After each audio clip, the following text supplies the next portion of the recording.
अनेकांच्या पोटातील ओठावर येणाऱ्या गुपितांची बिनधास्त मांडणी करणारं बातमीपत्र। बीडमध्ये आज छगन भुजबळ यांची ओबीसी महाएल्गार सभा होते। या सभेला मराठा क्रांती मोर्चाकडून विरोध करण्यात आलाय। मराठा आंदोलकांनी घोषणाबाजी करून आपला विरोध या ठिकाणी दर्शवलाय। छगन भुजबळ यांच्या विरोधात यावेळी घोषणाबाजी करण्यात आली। भुजबळ यांनी बीडमधील ओबीसी एल्गार सभेला येऊ नये, यायचं असेल तर राजीनामा देऊन यावं अशी स्पष्ट भूमिका मराठा क्रांती मोर्चाचे समन्वयक गंगाधर काळकुटे यांनी घेतली। आज या सभेच्या पूर्वीच मराठा क्रांती मोर्चाच्या कार्यकर्त्यांनी घोषणाबाजी केली। दरम्यान खबरदारीचा उपाय म्हणून पोलीस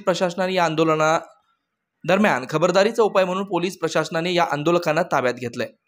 कुठलाही कायदा हातात घेणार नाहीत, कारण आमचे मराठा योद्धा मनोज जरांगे पाटील यांनी सांगितलंय हा शांततेचा लढा आहे, म्हणून आम्ही शांततेच्या मार्गातच आंदोलन, जे काही नियमात बसतील, लोकशाही मार्गात बसतील आणि जे पोलिसांनी नियम घालून दिले त्याच्याच मध्ये आम्ही आंदोलन करणार आहोत। फार तर आम्ही पोलिसांना परवानगी मागू आणि त्यांनी जर पोलिसांनी परवानगी दिली तर आम्ही बीड जिल्ह्याच्या मराठा समाजाच्या वतीने भुजबळांचा बेशरमीचं फूल देऊन सत्कार करू। तरी त्यांना आणि त्या माध्यमातून त्यांना विनंती करू की तुम्हाला जर सद्बुद्धी येत असेल तर मराठा समाजाचा विरोध सोडा, या बेशरमीच्या फुलाचा आदर करा आणि जसं बेशरमीच्या फुलाची ख्याती आहे तशा पद्धतीची ख्याती तुमची आहे, ती ख्याती सोडा आणि मराठा समाजाच्या आरक्षणाला पाठिंबा द्या।